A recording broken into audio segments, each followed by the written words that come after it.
upper Connecticut River Valley in the first days of peak foliage.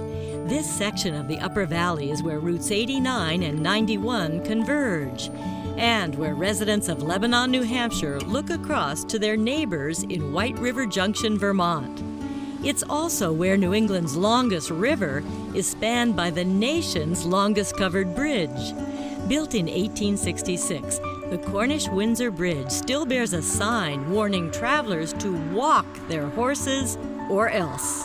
The Connecticut River defines the border between New Hampshire and Vermont. There's a little bit of everything here, from high art to high adventure, and of course, the very best of rural New England. This is a very big donkey. I'm 6 feet tall. Debbie Hamilton introduces us to a rare breed of donkey known for its shaggy coat and floppy ears. The Poitou donkey is from the Poitou region of France, and it dates back at least to the year 1100. They are a very, very old breed. Temperament-wise, big, bumbling, kind, not incredibly bright. Come here. Come on. Okay, the strength of these things is huge. For the past 10 years, Debbie has been collecting and breeding purebred Poitou donkeys at her nonprofit Rare Breed Farm in Heartland, Vermont. Come on! Come on!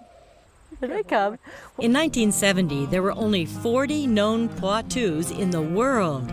Today, there are probably 1,400, 50 of them right here at Debbie's farm. Yet they are still an endangered species.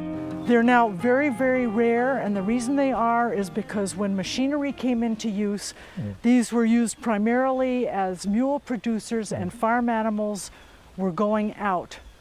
So unfortunately, the breeders sent most of them to slaughter. Working closely with other breeders in France, Debbie is trying to correct a gene pool that has become very inbred. Other breeds she's working to rescue, these rare Choctaw Mustangs, brought to the New World by Spanish conquistadors. And these Dales ponies, originally from England, the breed was nearly wiped out during the First World War. What else we're trying to preserve, as well as the animals themselves, is the biodiversity. If you look at these and you think no more, all of a sudden you say no, and that's what I did.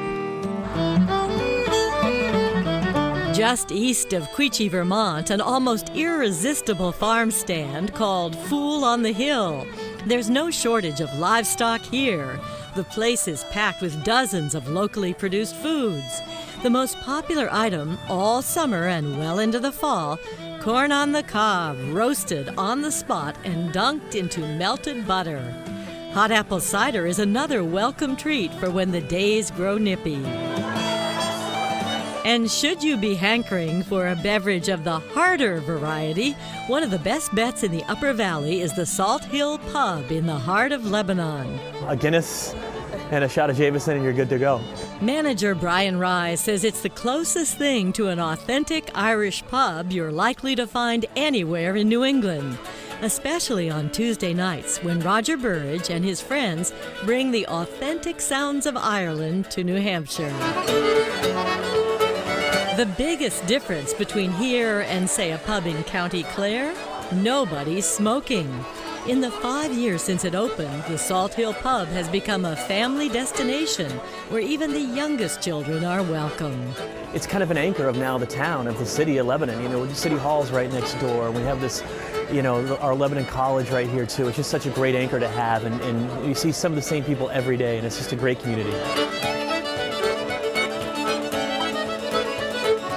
And the Guinness is still flowing, the music still playing at the Salt Hill Pub. In fact, there are now a total of 4 pub locations around the upper Connecticut River Valley.